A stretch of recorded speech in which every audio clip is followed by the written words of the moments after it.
والحمد لله رب العالمين وصلى الله وسلم وبارك على سيدنا محمد وعلى آله وأصحابه أجمعين. اللهم علمنا ما ينفعنا وانفعنا بما علمتنا وزدنا علما وعملا متقبلا يا أرحم الراحمين. اللهم لا سهل إلا ما جعلته سهلا وأنت يا حي يا قيوم تجعل الحزن إذا شئت سهلا سهلا. لا إله إلا أنت نستغفرك اللهم ونتوب إليك. وصلى الله وسلم وبارك على سيدنا محمد وعلى آله وأصحابه أجمعين وبعد. Assalamu alaikum wa rahmatullahi wa barakatuh, and welcome to class number 2 of Al-Muqaddimaat, the preliminary discussions, the precursors of Imam Muhammad ibn Yusuf al-Sanusi rahimahullahu ta'ala wa radiya anhu.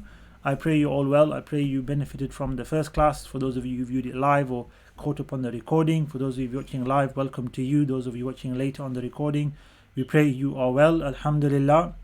Last time, just to give a brief overview of what happened in the first class, we did introduction to the whole concept of learning and learning Aqidah in particular, and the foundations to Aqidah, and having a proper foundation to our knowledge, and making sure there's no gaps. And then we start talking about the rulings or the judgments, how we make a decision basically against or for or against something else. And in this regard, we talked about 3 particular rulings, because that's how things work. If we look at things, then we can give them, if we look at what we called apprehension, or a simple apprehension, what we call tasawwur, or a concept. We sent out a PDF of some mantiq or logic glossary. So not many of those terms won't appear in this book, but we just thought we'd send out something for you to learn a few of the words. So the English equivalents are what are used in logic in the English language, to the Arabic equivalents what are used in the books of logic in Arabic basically. So the idea of tasawwur, or understanding something, a single being, is called tasawwur, or apprehension, or simple apprehension. And the picture you have in your mind is the concept. The process of understanding it is tasawwur. And when we make a assertion, we assert something, that's a judgment. A tasdeeq in that PDF was classified or translated as judgment, right? So we're looking at judgments in things, right? We said the way we can judge things is in 3 ways. Number 1, by way of a particular system, law, agreement of a people. That can be in anything, like it could be in traffic laws, it could be in a country law, it can be in laws of grammar, even come under that to some extent. And the one we looked at was the Sharia one, and that was our lesson last week. We looked at the different rulings in Sharia and examples of them, and that was just like an introductory aspect. That's not really something you study in Aqidah, but it's just an overview of kind of some of the things you would study in Usul Fiqh, and they are important if you want to study those things. So we give a brief overview of that. The 2 other rulings, we said one by way of pure rational thought or induction and understanding, just producing a logical conclusion from premises and so forth, which we'll talk about inshallah, was one way of deciding or judging something, and the other way was by repetition. And when we see something occurring again and again, we judge it to occur every time the conditions, the causes are there for it to occur. And that's where we paused. That's where we are from last lesson. So if we now move on to that inshallah ta'ala, then we can start today's class. Just a quick note in that there is a dialogue box, if you want to call it chat box, on the page you're on this page on the website. If you go below, it might not seem obvious, it says guest, Facebook and stuff, right? That if you press guest and type your name in, you'll then be entered into the chat. And there's one person, mashallah, salam, wa alaikum salam, 2 o'clock today. Okay, so yes, somebody logged in earlier and said salam, so well done. So you can use that to pose questions during the class, and we can address them either while we're in the class or at the end inshallah ta'ala. So just click on guest, and then it'll say, put your name in, what you want to appear as. We've got Muhammad as well, that's in front of me here, so I can see that. So if anybody does have any questions or comments, then use that please. whilst we're on the class, inshallah ta'ala, on the website.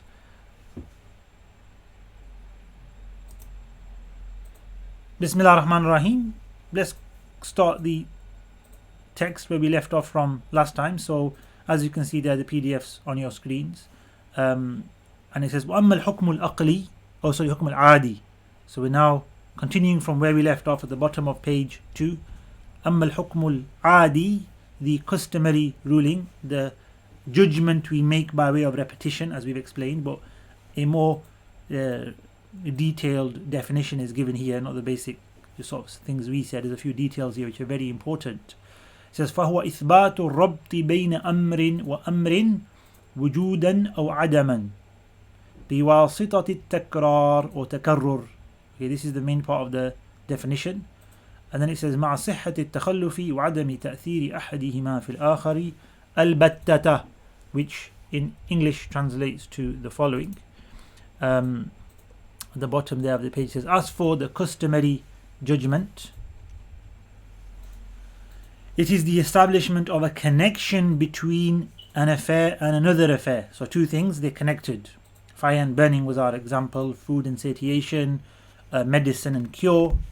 These are all cause and effect. Repetition has shown us things work like this, so we judge them to have these effects. How does that all work is a very important discussion we need to understand today.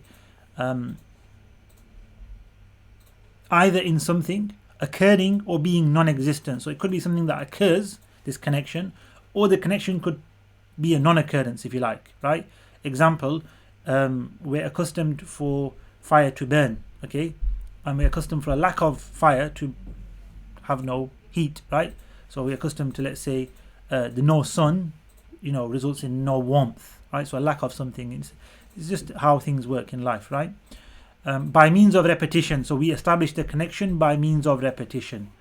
Whilst there is a possibility of no outcome, okay? Whilst that cause, this affair, being linked to this affair by repetition, produces a result, produces something occurring or not occurring, but whilst there's a possibility of no outcome, what we're accustomed to may not occur, in other words.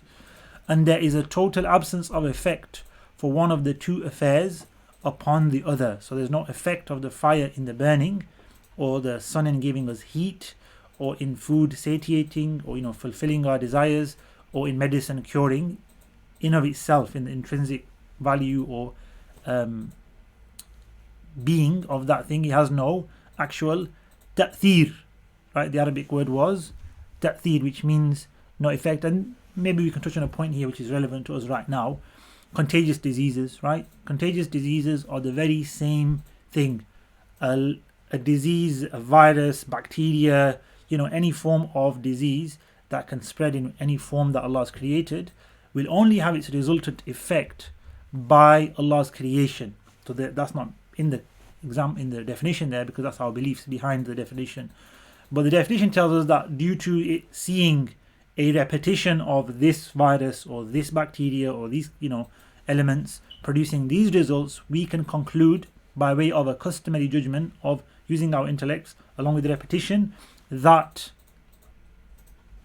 if somebody is exposed, may Allah protect you all, to something of this nature, it will result in this. So for instance, we're talking about contagious diseases. It could be something as simple as the flu, the common cold, which I suppose coronavirus is like type of flu that they say is from the same category of viruses. But it's just the fact that you could be near somebody. I believe leprosy in the past was similar, right? You could catch it from being around a leper and so forth, right? So these are the ways that things work in terms of worldly cause and effect. That's what this is referring to, the world of cause and effect that we see. What we believe, therefore, as you can see in this definition, is there is no actual effect in one of the things in the other. So do viruses actually have an intrinsic, inbuilt kind of effect in themselves against something else? The answer is no. The answer is no. Allah subhanahu wa ta'ala has created a system, put together a system where when we have a cause, He creates the effect. So every time you're exposed to the virus, if Allah wants, He'll create the disease. The actual, virus will affect you. And if He decides for it not to affect you, it won't affect you, even with it being around you. And similarly, by the way, if Allah wants to bring on a disease or give you a challenge without a cause, so to give you an illness without a cause, it's also possible, because it's in the power of Allah to create what He wants. We're accustomed to the asbab or the causes. They're not required for Allah subhanahu wa ta'ala. He doesn't have to work through asbab. He works direct. إِذَا أَرَادَ شَيْئًا أَن يَقُولَ لَهُ كُن فَيَكُونُ. He says to it, be, and it is. Right? It doesn't need to go through processes like some have said. So this is something we're going to talk about in terms of the different beliefs regarding this hukm al-adi. So to continue, that's the definition. And it then says after that in the Arabic, وَأَقْسَامُ أَرْبَعَةٌ. The categories of this are also four. It says ربط وجود بوجود كربط وجود الشبع بوجود الأكل وربط عدم بعدم كربط عدم الشبع بعدم الأكل وربط وجود بعدم كربط وجود الشبع جوع بعدم الأكل وربط عدم بوجود كربط عدم الجوع بوجود الأكل. Which all that means is as follows. Its categories are four. If we come to the page here, there we go. The linking of something that occurs to something else that occurs, such as the connection between satiation and consumption of food. So what that means is two affirmatives. Something occurs because something else is present, right? And just to make a note here, this is all about asbab. We do have in hukm al-adi as well shurut and mawani, meaning there are legal causes, preventive factors and preconditions. There are also customary causes, preconditions and preventive factors. We're just going to deal with cause and effect, or cause, without going into preconditions and preventive factors. But I'll give you an example of a preventive factor. For fire, for instance, right? It's customary, we're talking about customary things now, like everyday habits and what we see, that the cause of fire, so an example of the first one could be fire and burning, as well as eating and food and satiation. But nevertheless, we have fire that gives us burning. So the burning effect is the creation of Allah, as we're going to say all the time. That's not really in this right now, but it's just talking about the connection based on repetition. So that repetition of a fire being present produces the repetition of a heat and burning effect. Okay, there's a preventive factor to that, which is also customary, which is moisture, which is water basically, like a lack of something that prevents the fire from actually giving heat off, right? So we know that we can put fire out by water. That's also customary, isn't it? The fact that fire goes out with water. So water is almost like a customary preventive factor, a mani adi, mani, as we used before the term preventive factor. We said shari'i, in sharia there's mawani, right? There are things that prevent certain other rulings from being effective or enacted. Similarly, in everyday life, there are things that prevent things from happening by way of customary kind of things, right? Like for instance, gravity stopping you from flying, right? That's a preventive factor in a sense, right? So we're not going to go into preventive factors and preconditions when it comes to the hukm al-adi. We're just going to talk about the sabab, so cause and effect, basically cause, sabab, and the effect, musabbab, without dealing with, and you can figure them out because they're all everyday things, right? What would be the preventive factors or preconditions to things? They're just everyday things. Like for instance, for satiation, I would say for this, you can't feel satiation, which means feel full, if you're already full. So a precondition of becoming satiated by eating food is hunger. So the precondition of feeling satiation, obviously eating and getting nourishment is not a precondition. You will get nourishment and you probably won't get a lot because you've already got a lot of food in you. So it's just extra, which isn't good. But nevertheless, that's health. Leave that out of the equation. A precondition of feeling satiated is to have hunger before you eat. If you don't have hunger and you eat, you're not really satiating yourself. You are enjoying yourself, feeling nice. I don't know. It does bring about some pleasure because that's what food does, right? The cause and effect of food is it releases these chemicals in your brain, endorphins and things like this, right? That make you feel nice. So cause and effect, that's all cause and effect. You can use that as an example of cause and effect as well. So this is the presence of consumption of food. That's a cause of satiation. Okay, that's existent. These are rabtu wujudin bi wujudin, right? The connection of something that exists, that occurs, with something else that occurs. Number two, the linking of something that does not occur to something that does not occur. So this didn't happen, so this didn't happen, right? So these are things that don't happen. So we just have to understand why they didn't happen. Such as the connection between no satiation, I'm hungry, right? So I've got no satiation. So although it's a existence of hunger, it's also the lack of existence or lack of occurrence of being full, satiation. Occurring due to a lack of eating. So if I didn't eat and I still feel hungry, I've got no eating, therefore I've got no satiation. This is simple connections, right? The linking of something that occurs to something that does not occur. Something occurs, and the food is used here as all the examples, just showing you how we can word sentences and talk about everyday effects, right? So we could say, for instance, no fire, no burning, right? That's how it works, right? So there's a lack of fire doesn't allow us to burn, right? You can use other things to burn, but there's no fire, there's no burning, right? No heat. The link of something that occurs, something that does not occur, such as the connection between the occurrence of hunger. So this is number 3. So something that occurs, so we've got hunger, it's an occurrence. Due to something not occurring, which is not eating food, therefore it says due to a lack of consumption and no occurrence of consumption of food. I think it's straightforward, these connections, right? Just logically kind of possibilities, and they're straightforward. And the final one is the linking of something that does not occur to the existence of something that does not occur. Okay? That does occur, excuse me, I was going to say that number 2 was does occur, right? Yeah, the linking of something that does not occur to something that does occur. The opposite of number 3. Number 3 was something that occurs, it doesn't produce something, right? It disrupts something. So something that occurs is hunger. What does it produce due to a lack of? Also, the occurrence of hunger is existent, is due to a lack of occurrence, non-existence of food, right? No consumption of food. The opposite to that basically is something that does not occur due to the existence of something else. So, such as the connection between the lack of hunger. So there's no occurrence of hunger due to what? If you've eaten, right? Due to something else occurring, which is eating. I think the logically sound deductions and kind of overview there of the hukam al-adi, right? And this is a very, very important hukam. Just to let you know, it's very important that there are 4 schools of thought with regard to the hukam aqli, which we're going to talk about later, inshallah, in the book itself. So I'm not going to go through too much. The text itself is what we're going to follow as much as we can. But just to put this in your minds and for you to remember this for future reference and for us to go into this in the future, the 4 schools of thought, the 4 approaches to repetition and occurrence is number 1, the iltizam. So iltizam is the connection, the sticking together, the rabt, different words, rabt, connection, the ta'alluq, the connection, the irtibat or the iltizam, they're all different Arabic words between the connection. So the link, as in the linking of things, is iltizamun aqliyun, is rational. What that means is logical, meaning every time you have fire, you can't but have anything other than burning. So there's no separation possible. It's a logical conclusion, just like 1 + 1 = 2. Some thinkers, philosophers, whatever, they went this far and they started believing that this connection is a necessity, it can't be otherwise. Naturalists, people who believe in Mother Nature, they say, look, this just happens, that khalas, right? And when it doesn't happen, they explain it away and they say, look, something must be there that we don't know. They don't really want to accept that it can't be the case. So they always say it must occur. This is called iltizam aqli, those who believe in this, right?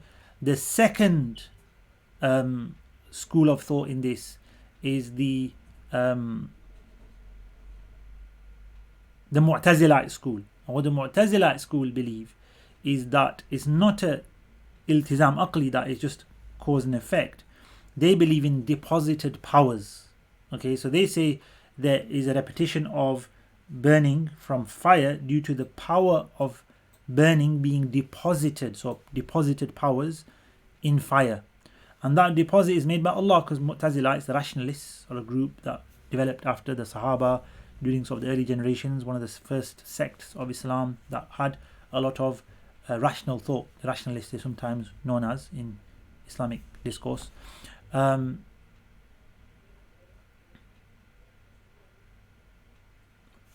they were influenced by Greek thought, philosophers, etc. So it occurred during the time of translation period, especially during the Abbasid Caliphate. They became very prominent at that time in Baghdad and Iraq and surrounding places. So they said there's a deposited power. The reasons for this are long and detailed, but we'll just give you the reason, the kind of basic level. There's a deposited power within the fire of burning, and Allah's deposited, the Muslims, Allah deposited there, So the fire burns because of a deposited power. Now, if Allah subhanahu wa ta'ala wants to remove that power, He can, because He's Allah, right? So fire won't burn if Allah removes the power of burning. But once the power of burning is in the fire does what it wants with its power, and whenever there's a fire, it has this power with it. It comes with this power by default, deposited power, which added a stage to creation. So now Allah has to create burning according to them. He has to have a fire to create burning, because burning doesn't occur without the deposited power in the fire for burning, right? So it was a bit problematic.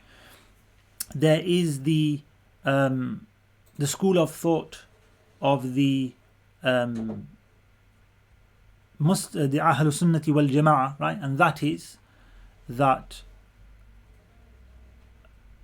there is just an outer connection and a causal, what we call causality, basically, which is the outer appearance of this cause being linked to this effect through repetition.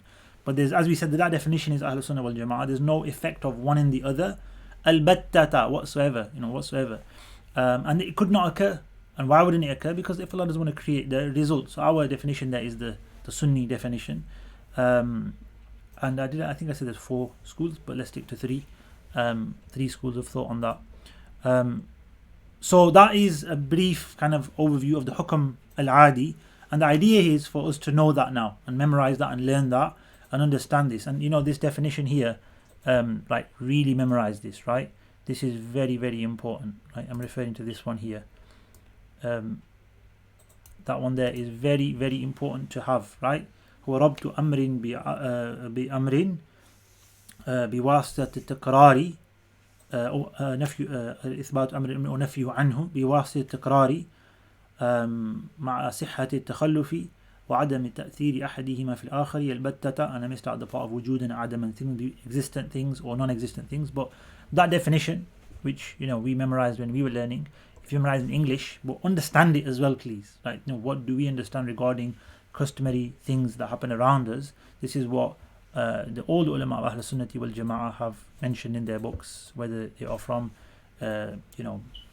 Africa, North Africa, Morocco, Egypt, Turkey, Makkah Sharif, Medina Munawwara, subcontinent. The orthodoxy has always held this view quite clearly, and others have not. Others have had problematic issues with this as well. So this affects many beliefs from this, right? We'll talk about that later, inshallah ta'ala.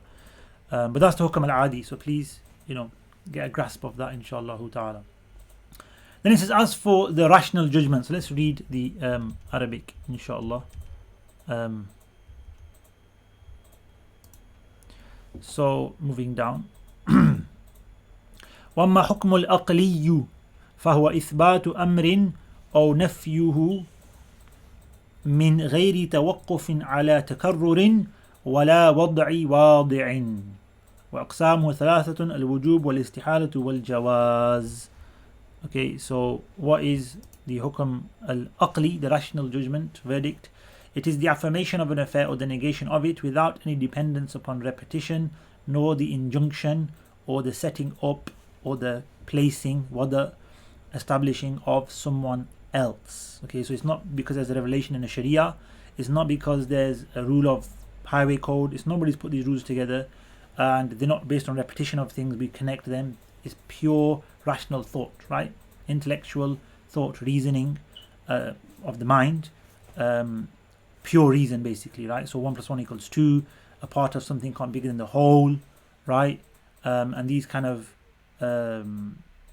statements, right? A square has 4 sides, equal sides, right? They have to be, it has 4 angles, otherwise it's not called a square. These are things that are just necessities by in of themselves, because that's they are created by Allah, so everything is placed like this by Allah. But ultimately, as we live it, these are rules that just don't we don't need anything other than sound reasoning and thought, and they just are as they are realities. They can't be otherwise. Basically, we can make another name for a square, but end of the day, a shape with 4 equal sides and 4 angles is square. Call it stato, whatever you want. It's a reality that can't be changed, right? But we need to understand what each term means and its corresponding reality, right? So a square has to be 4 equal sides with angles. A triangle, 3 sides. angles add up to 180 degrees, and so forth, right? This is the concept of maths, really, and a lot of logical stuff comes from maths, but also other things as well. We can deduce a lot of rational decisions or judgments based on life and experiences and so forth. And this is categorized into three areas: that which is necessary, that which is wajib, i.e. necessary, but not the sharia wajib. We're not talking about sharia anymore, we're talking about logical wajib, logical necessities. Same word is used to mean necessary, but that's a legal necessity. This is a logical necessity, rational. The inconceivable, which was istihala in the Arabic, and the jaiz, that which is admissible. Again, not admissible as in it's allowed in sharia or something like this. It's just possible to occur or not to occur. It's possibilities in actual rational thought. So these are rational terms, or terms to do with rational concepts, not sharia concepts. So take out, for now, let's just leave all sort of sharia studies and usul and fiqh studies and leave them to one side and just talk from a basically pure logical rational perspective of these terms, which we will then apply later to aqidah studies. Okay, very, very important. So the necessary, the conceivable, and the possible. So what are they and what do they mean? Let's read through the definitions. فالواجب, right, ما لا يتصور في العقل عدمه إما ضرورة كالتحيز للجرم مثلا، وإما نظرا كوجوب القدم لمولانا جل وعز. So this is important, actually, point that's come up, and I wanted to bring it in before, but I think the beauty of this text is it doesn't burden you with too much early on. It builds up things very nicely and slowly. So the first point is, let's read what the necessary is, and we'll talk about that point I wanted to bring in before, but it's come up now anyway. So as for the necessary, it is that which the intellect cannot perceive of being absent. So it's a necessity. It must be the case. It can't be otherwise. It can't be absent, or when you say absent, it can't be like other than this, right? Due to it being either by being intuitive, such as occupying volume for a physical body of mass, or through contemplation. So this is what I wanted to bring up earlier, that all ahkam, even the previous two, hukm adi and also sharia rulings, are not all intuitive, not all known by necessity, right? by darura, right? It's just a known, everyone knows this. Of course, the 5 daily prayers being obligations, zakat being a pillar of Islam, they are a priori, intuitive. We don't need to think or reflect, just straight into our minds. We know that these obligations, these are parts of Islam. We know the rulings on these things. However, if I was to tell you, there's riba if you sell rice in kilograms. There's riba, there's usury if you sell rice in kilograms. Who knows what I'm talking about there? Some of you may do because you've studied fiqh and riba al-fadl, right? There's a riba al-fadl, riba sunnah is called as well, because it's come from the sunnah, the hadith. Explain this type of usury or riba, and it's got to do with rice and dates and flour. Yes, there is, right? But that is not intuitive. That's not a priori. That's not something that you just get to all of a sudden, right? All of a bang, I know what it means. That takes what? Contemplation, study. So sharia rulings, some are easy, straightforward, and you know them, and everybody knows them in a sense. They're just intuitive, daruratan. And then some that require studying, learning, and so forth. Similarly, hukam adi as well, to be honest. I mean, scientists know a lot more things that occur, and people with different engineers and stuff, right? People who work in the physical world and see things, wildlife and so forth. They will be able to understand a lot more hukam adis, a lot more customary judgments and understand what's going on than us, because we don't experience as much, right? So again, some things are just like fire burning is a default, right? No need to think about that one. But for instance, you've never seen the effect of, I don't know, new things. A food, you never tasted a food before or seen a fruit before, let's say. And so for the first time you realize this food does this, or it tastes like this, so it's not natural for you, it's not intrinsic, it's not just intuitive as it says there. It takes some contemplation of figuring out. So hukam adi, hukam shari have this concept as well. We didn't mention it then. In the hukam al-aqli, in the rational derivation of rules, sometimes it's instant. 1 + 1 = 2. Instant. Every physical piece of mass, right? It occupies a space. It doesn't just exist in nothing, right? Every physical body of mass, right? It occupies a volume, right? That's reality. We all know that. We can't escape volume and places, right? It has a mahal, it has a place, right? has tahiyyuz lil jirm. Yeah, tahiyyuz means to take up a hayyiz, a space. Right? Every jirm, every body of mass has to do that. It doesn't exist outside of time and space. Right? That's life. That's reality. That's facts, hard facts, undeniable. It's an example given by the author there. Or there's some things which are hard facts as well, but they take a bit of reflection, and they are logically, rationally the case. Like the square root of 64 is 8. 8 times 8 is 64. You probably all knew that. The cube root of 64 is 4, I think, right? 4 times 4 is 16 times 4 is 64. Yeah, I think it works out right. So there you go. Cube root of 64 is 4. What's going on there? Let me think of that. So you have to think. It's not too difficult if you do maths, right? But if you didn't know what the cube root of 64 is, you know now, right? It's 4. What does that? What does cube root mean even, right? We've not studied that. So some things will be difficult to comprehend on the first sight, but they're not wrong. They're realities. They're facts. So cube root of 64 being 4 is a fact. Whether you've grasped it in that moment I told you or not, or it takes you a moment or reflection or even writing out things and discussion sometimes, right? You have to discuss and be given explanations. That contemplation, that nadaran, is a process to result in a sound fact that is rationally true. The example given here by our author, rahimahullah ta'ala, Imam Sanusi, may Allah have mercy upon him, is such as our creator, i.e. the existence of our creator, glorified be he, is necessarily, or such as our created being, necessarily pre-eternal. The qidam, Allah subhanahu wa ta'ala has no beginning, right? That's what he's actually given as example. Such as the creator of the universe, our creator, in the Arabic actually it was imma nadhran ka wujub al-qidami li mawlana jalla wa az, to our master, our mawlana, our creator, master, provider, wujub al-qidam, the necessity of pre-eternalness, right, of having no beginning. This is the one of the attributes of Allah subhanahu wa ta'ala, huwa al-awwalu wal-akhiru, and we'll talk about these attributes in the future when we study Aqidah, right? We're learning the preliminary, precursory discussions on Aqidah at the moment. Alhamdulillah. Just to mention one point here as well about Imam Sanusi, because we said he's our author and he wrote this amazing book and many books. And that is that somebody shared just yesterday, so after the class, somebody, one of the admin, he said, oh, is this the Imam Sanusi you were talking about? And there was a little statement there by Imam Sanusi saying that whenever he wanted to find an ayah of the Quran for some discussion or proof, or just to quote something, he looked towards his right hand and he would see the ayah. The ayah would come to him just by looking into his right hand. And whenever he wanted to quote a hadith of the Prophet ﷺ, and he would think of something that he would require some kind of relevant hadith in that topic he was talking about or writing about, he looked towards his left hand and he would see the hadith of the Prophet ﷺ. So this was one of the karamat, the miracles of Imam al-Sanusi. He was one of those scholars that was so well versed in the Quran and Sunnah. They were at his fingertips, literally at his finger, literally. As a miracle from Allah, they were at his fingertips whenever he wanted them. So most of the time, like myself, you want to find a hadith, you're like, where do I find? We use search engines now, right? You're like, oh, let's pick up Riyadh al-Salihin, let's pick up Bukhari, let's search in this chapter.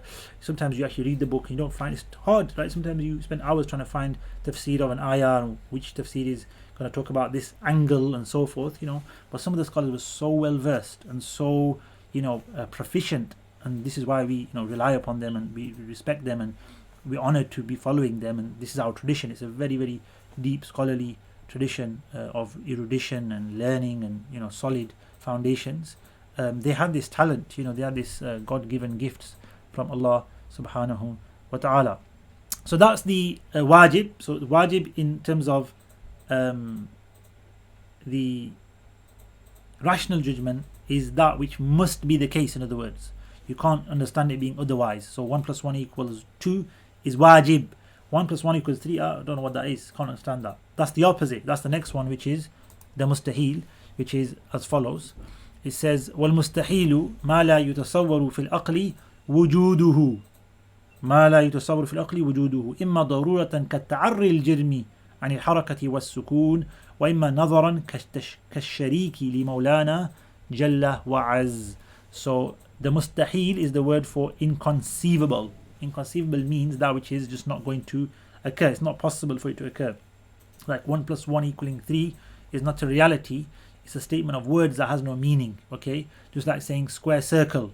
What's a square circle? It's just two words put together that cannot exist. It has no actual meaning, no reality that connects to those words. Okay, words can be used to portray confusing things, and this is how fallacies are brought in, right? False ways of thinking or misleading people through fallacious discussions and premises. And one of those is to use inconceivable ideas but present them as though they are real or possible, when they're just not realities at all. So when we talk about inconceivable, we don't mean that there's an ability to do it or not do it. That's not what inconceivable is. Can you make a square circle or not? No, there's no possibility of it occurring for us to then go to the second question, which is, can you do it? No. Can it occur? No. Stop. Don't ask me a further question. If it can't occur, then it can't be done by anybody. But that's the thing, we don't get to that stage. If it can't occur, full stop. We don't ask that question. It's actually absurd. It's stupidity to ask that question. And some people do go that far and they start asking you questions about absurdities and about inconceivabilities, right? So we need to be aware of that. So the translation of what I read earlier was, as for the inconceivable, it is that which cannot be perceived to exist by the intellect. Okay, we'll talk about that point as well in a bit. Like, why are we using the intellect for? Isn't it just reality itself? Why do we need intellect for? Yes, reality itself without an intellect would be the same. It's just how Imam Sanusi rahmatullah portrayed or wanted to word his definition. Other scholars have not used the word intellect in the definition because intellect isn't really a part of it. Of course, it's for us, therefore it's important to tell us that how we should think.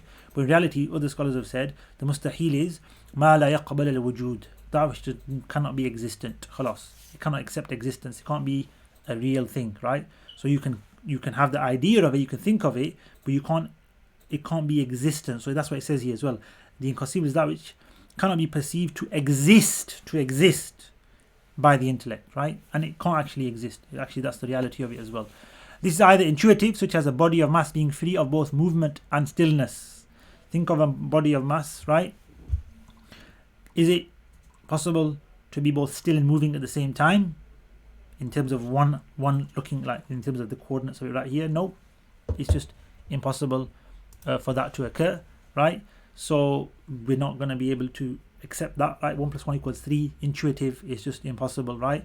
If somebody said to you, a part of his house is bigger than the whole of his house. No, a part of his house can only be smaller than his house. Or do you mean his garden is bigger than the house? Do you mean the land is bigger than the building? Which one, the house, a part of his body is bigger than the whole of his body. If it's a part of his body, it's going to be less than the whole body. It's illogical. It's inconceivable for that statement to be true, right? So these are things we should pick up straight away, more or less, right? But then there's also things that it says here, all through contemplation, such as the inconceivability of a partner for our Creator, glorified be He, right? So again, through contemplation, we can think things are impossible and not correct and so forth. And one of those things is it's impossible for, inconceivable I should say, of a partner, a sharik for our Maulana Jalla wa Az, right? So our Creator, glorified. So Maulana isn't really creator. The word means the protector, the master.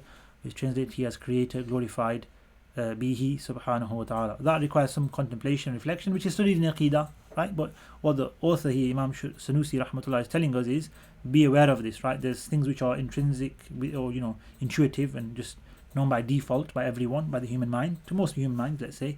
And then there are things which require contemplation and so forth, but the conclusion is the same. Conclusion is, it's a must, or it's an inconceivability in this case, right? The conclusion is, it's an inconceivability. Okay, so then we have the third category, which is the, as it says there, as for the possible, it is that which can be perceived. So let's read the Arabic first, just for the barakah. It says, as for wal-ja'izu, the ja'iz here meaning that which is admissible, you say it can occur, right? It's possible. ما يصح في العقل وجوده وعدمه إما ضرورة كالحركة لنا وإما نظرا لتعذيب المطيع وإثابة العاصي. So let's not get confused with what we're going to say here, but we've got to discuss it. And that translates to, as for the possibilities, that which can be perceived to exist or not exist by the intellect. So it can exist in reality. It doesn't have to exist. There's no such thing, no necessity for it to be there, right? But if it's there, or if it's in that way, like us right now, we're not we're not, necessary beings. We are contingent beings, right? So contingency is what this is about as well. What's possible and occurring in time and space is contingent, it's possible, it's temporal. These have similarity in meaning: contingent, temporal, possible, transient, right? They're all related in different ways. This can be intuitive, right? It can be by daruratan, such as movement for us. Movement for a body is just natural, that's possible, right? Or by contemplation, such as the punishment. And this is, like I said, let's not get confused on this. Imam Sanusi is only giving you a possibility. He's not telling you this is the case. He's telling you this is just possible if we look at things based purely on rationale, on intellect. Of course, we're not, like I said to you at the beginning of this, we have not brought Sharia into the discussion yet.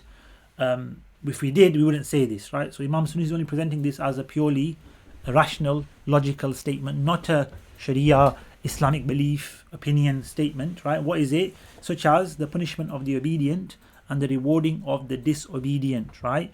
Of course, one's heart may feel that, no, wait a minute, anybody who does good must be rewarded, anybody who does bad must be punished, or at least, not made equal to the obedient. There's got to be a kind of deciphering and difference, of course, and that's what Allah will do, of course, and that's our beliefs, and etc. etc. Allah's wise and not wrong and so forth. But at the end of the day, who made it all like that? Like, who made our minds think like that? Who made it like that? It's Allah Almighty. Had He sent down the world and said, right, those of you drink alcohol will be rewarded, and those of you probably punished, and our minds were all geared to think that was right and that was wrong, but of course this is just a very hypothetical situation. It's not the reality. It's just based on pure logic, which is dangerous, by the way, and hence some of the Mu'tazilites, like we said, gave this more of a role in their thinking, whereas the Ahlul Sunnah were balanced. So we obviously say this, we understand this. Things like evil is created by God is our statements which we believe in and we have to accept, but we don't go around saying them and sharing them and then confusing people and saying, wait a minute, God creates evil, then He's a creator of evil, that's a bit bad, and so forth. We have to understand that these have to be spoken in context and explained when mentioned as well. So God creates everything to test us, and within those tests there's going to be good times and bad times, there's going to be challenges, right? And among them is evil, and that's only to test us. And if He wanted, He could have created a world without evil. Yes, He could have. He decided not to. That's His decision. Ask Him on the Day of Judgment why He did that. La yusalu amma yaf'alu hum yusalun. He does not get questioned about what He does, but you will be questioned and accountable. So rather than try and put Allah on trial and figure out why He's doing this to us, which we have no right to and we are not in a position to. Creation and creator are two different things. Let's figure out what we're going to be questioned about and our responsibilities, which we have been commanded to follow, right? So in a sense, we don't have a right to do certain things or ability as creation, right? But nevertheless, that's a possibility in of itself, right? We're looking at just logical possibilities. Other possibilities are things like us being here today, like it says there, right? Our movement, right? Other possibilities, or hukam adi. All the hukam adis are possibilities. Fire burning is a possibility on a rational perspective. Yeah, if you look at rational, say fire burning is perspective.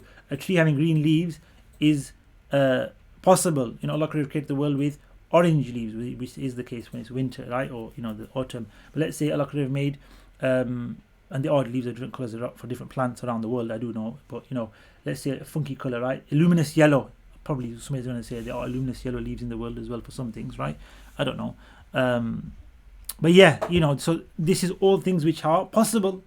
Of course, they are made in particular ways by Allah, but in of themselves as existent things, there's nothing to say it must be. If we took out plants, if we took out animals, that's possible, right? There's nothing to say it must be there. Of course, in the greater plan that Allah has made, everything has its role and purpose. And to take some things out would affect the whole equilibrium of what Allah has created. He's created an amazing world with an equilibrium, which we're tipping the balance. We're causing the gaps in the ozone layer and the, fossil fuels and the carbon dioxide and all these kind of things. So we're destroying the world and the equilibrium Allah set up for us. But He set it up. So there is a setup that Allah has, put there for us that we follow. Alhamdulillah. Okay, so that then concludes the section on the hukam al-aqli as well. So we've done three things now, or three ahkam. Hukam al-shar'i, which is sharia usul.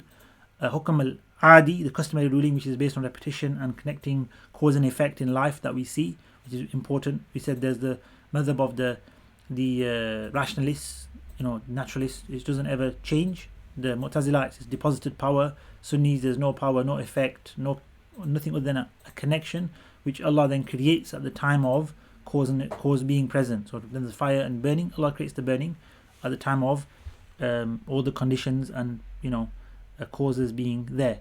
And then we discuss the hukam al-aqli right now, which is the discussion on rational thought, which is categorized into that which is necessary, and that which is inconceivable, and that which is possible. Necessary means it must exist and not be otherwise. So if we look at things in life, that must be the case, such as 1 + 1 = 2. Mathematics comes into it a lot, right? But also if you look at it from a metaphysical perspective of belief in God, then God must exist. That's a rationally logical necessity. We talk about that in Aqidah, and scholars do talk about the proofs of God from a logical perspective as well as a scriptural perspective. So there's both ways of establishing the existence of God and belief in Allah subhanahu wa ta'ala. And then we discuss the inconceivabilities, such as things that can't be the case, like for instance object being still and moving at the same time is just not possible, or being free of both of them. It's just not possible. It's inconceivable, right? It's just not a reality. Square circle, not a reality. And then we talked about the possible matters, and the possible matters are those things which can happen or not happen. Right? It can be this way, it could be the other way. There's nothing to say it must be like this, and changing it would result in anything illogical, right? So this is the hukam al-aqli, and then we move on to the schools of thought regarding human actions, and we will finish there. Walhamdulillahi Rabbil Alameen.